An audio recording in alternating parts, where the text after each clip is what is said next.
Friends, it's Miss April on our Creating Connection YouTube channel, which focuses on using conscious discipline at home and at school.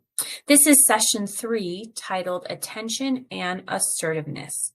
Today, we're going to focus our attitude shift on harnessing the power of attention, which we all do at any age and any phase of life. The reason is we're going to focus on what gives us more attention. What do we use in our world to be able to give ourselves attention? We're going to talk about our shifts again in our perception, our attention, our assertiveness, passive aggressive, and how visual schedules can help all of that within our world. So what we focus on is what we get more of. By being assertive, we're going to teach our children that words have more power than hitting.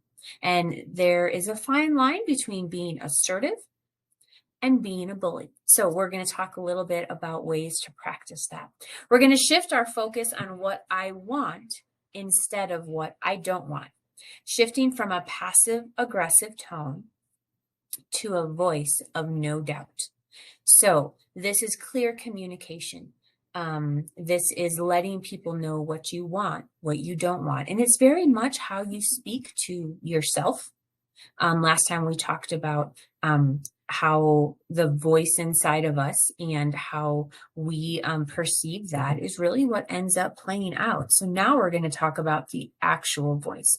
Do you have a passive tone or an aggressive tone? And what you want is a voice of no doubt. The power of attention is like a flashlight. We, during circle time, have these little flashlights that we've used with the kids to demonstrate this.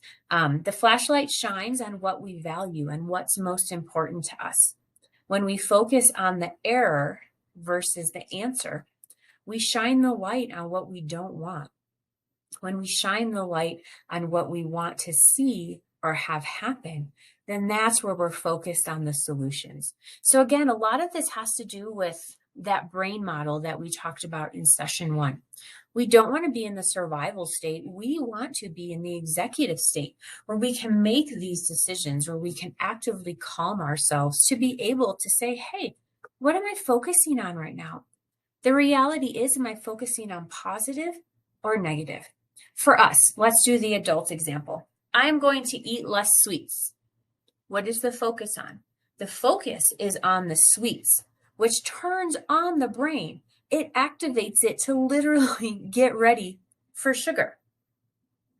By the end of the week, we want to be able to say, and we can't, I'm going to eat less sweets. We are exhausted because our bodies have been working so hard focusing on not getting sweets.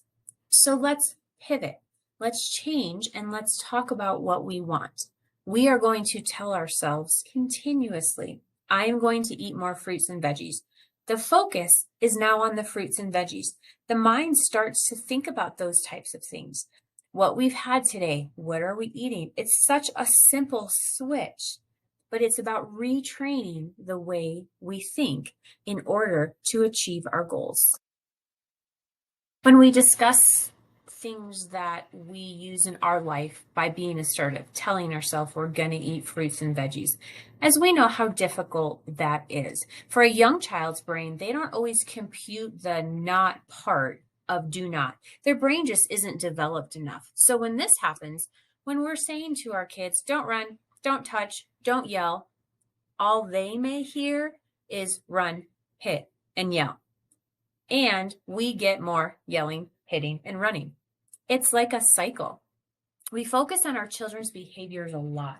So what we focus on is showing what we value. So when we are saying, don't hit, don't run, don't yell, they are being reinforced to do those things. And we're giving more attention to those behaviors. So we want to make a switch to the behaviors that we want them to see. And we're going to do this by being assertive. Focus on the behavior that you want to see.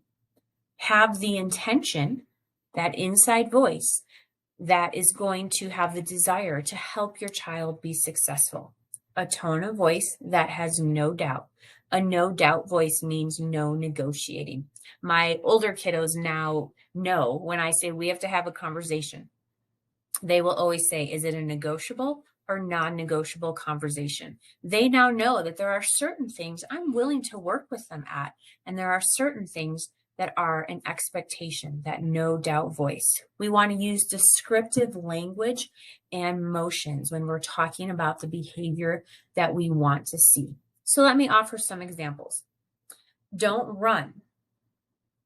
Instead, you want to say, you want to focus on the walk. Don't touch the cat. Instead, you want to focus or say, put your hands in your lap while your cat eats. Stop is needed on occasion, yet follow up with stating the behavior that we want to see. Stop. Wait for me before you go down the stairs. So again, it's just that shift. It's not as though it's a free-for-all. It's not as though they get to do whatever they want, but it is a shift. Intend on helping children be successful. If our intent is to punish the child, first of all, they can smell it like a mile away. And it doesn't matter if we're using the right words. It's our body language is saying otherwise. Excuse me. Our wide eyes, our waving a finger, our tight mouth. My kiddos can be very intuitive. Sometimes that happens with trauma, is they can very much sense what you're feeling before you recognize what you're feeling. So if I come home from work and I'm tired, my daughter will say, Mom, are you okay? What's wrong? Nothing may be wrong, but she senses that body language. So I have to work really hard at leaving work at home. And when I come home, I have to be refreshed. I have to be able to calm myself, focus my energy in every cell in our bodies and helping our kids be successful. Doesn't mean that we don't get tired, but I have now learned I have to verbalize to my kids, Mom's tired, had a busy day at work. That has helped us. And like we talked about before, in practicing the pause. Practicing the pause will help a lot within your day-to-day. The tone of no doubt. This is the matter-of-fact voice, as if saying the sky is above me. An assertive voice is always clear, matter-of-fact, and calm. It relays the message, this is the way it is, and that's a fact. You want to be descriptive with your children and paint a picture with words. You can use words, gestures, or anything else that will help the child gain a clear understanding of the desired behavior. Model how, like this, if needed. Name, make eye contact, tell them exactly what you want them to do. Action, state the action that you want to see. So, Miss April, hold my hand and let's walk to the bathroom. Paint a picture. Reach out the hand to the child to hold while using the other hand to point in front of you. In my previous educational career, I taught kiddos with autism, and we always did the retraining, and we talk them through. We're going to walk down the hall with quiet feet. We're going to put one foot in front of the other. When we get to that door, we're going to give each other a high five. So again, creating that picture, creating that opportunity. Use language that is appropriate for the age and the ability of the student that you are working with. Next, we're going to discuss the different types of voices. We have aggressive, we have passive, and we have assertive. A voice that is aggressive is harsh, and it relays the feeling of you better or else. When using aggressive communication, the goal is not clarity, it's to win by overpowering, which breaks the connection that we're trying so hard to create. Remember, when we're in connection, that's when we learn. When our brain is in that executive state and we can use this part of the frontal lobe, we're able to do things that we aren't able to do when we feel that our safety is threatened. Other ways that we might be aggressive is we use the word always or never. You never listen. You're always misbehaving. Your tone can say a lot. I have an issue with tone. grew up in Chicago. I tend to be short. And even though my words may be nice, my tone can be misread by adults and by students. Um, a passive voice is a questioning voice. You're not really sure. Kids know that. Can you do it for me, please? When using passive voice, the goal is not clear communication, but you're wanting to keep the other person happy. And when people can feel that, it can feel manipulative. That's when you use bribery. If you're good at the store, I'll get you candy when we check out.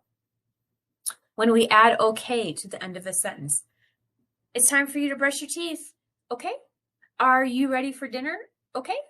And again, it leaves it up for question, giving choices when none exist. Can you put your shoes on?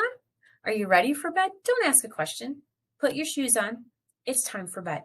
Those are two distinct messages that we're sending out to our kiddos.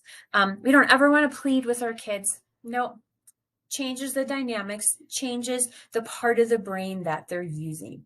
And we don't want to use guilt. We don't want to be manipulative. I wish our family would eat together for dinner. You say, we're going to eat at 5. The trouble is that passiveness can lead to aggression when we try to be nice and now we have to put the hammer down.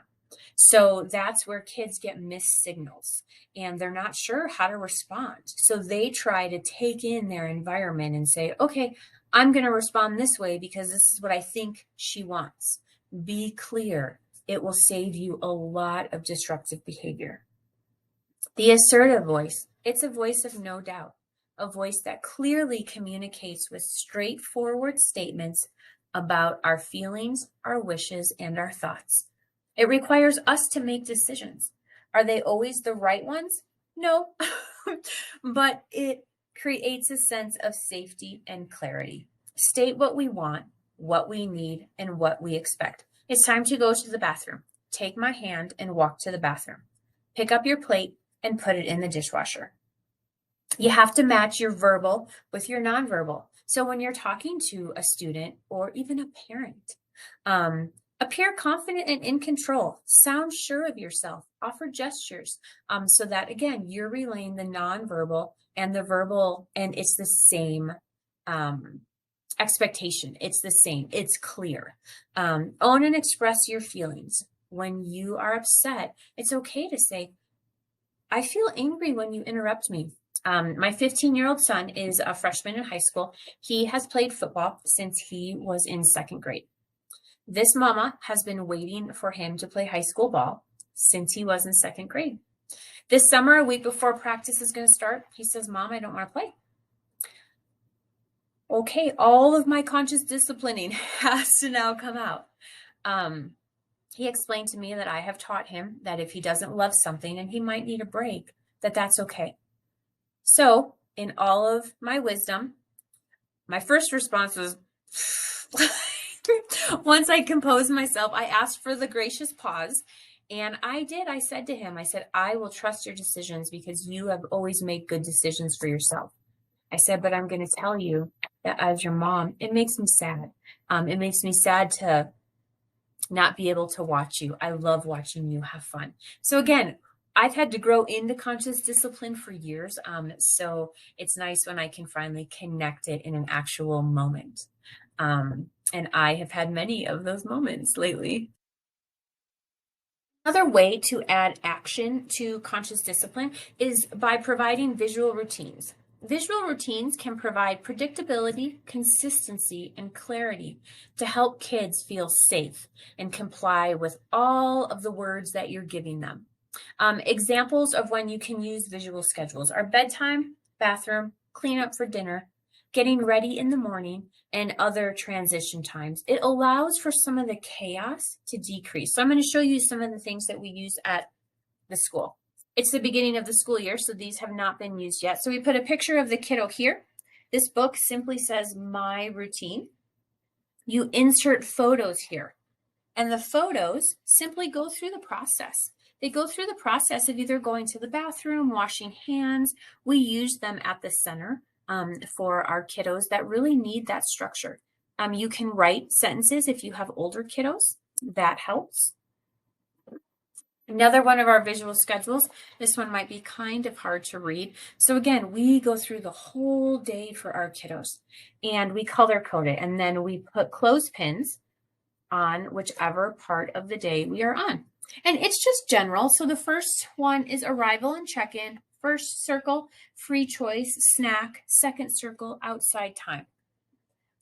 It keeps it simple. It has pictures, very few words, allows us to, again, kind of take away some of that frustrated aggression that can happen in our voice or the passive. It really allows us the visual piece to say, this is what's going to happen next. You can take pictures of your kiddo doing certain things, and then that way you are able just to slap it on the fridge with magnets, and it really helps your kiddo understand what is expected. So for now, what are the things that we can do? What are things that we can commit to in order to live a more conscious, disciplined lifestyle? We can remind ourselves 5 times a day that what I focus on is what I get more of. Do it easily when you wake up, at meals, bedtime, or when you're upset. Pay attention to your focus. Work on your assertiveness. Listen to yourself talk to your children.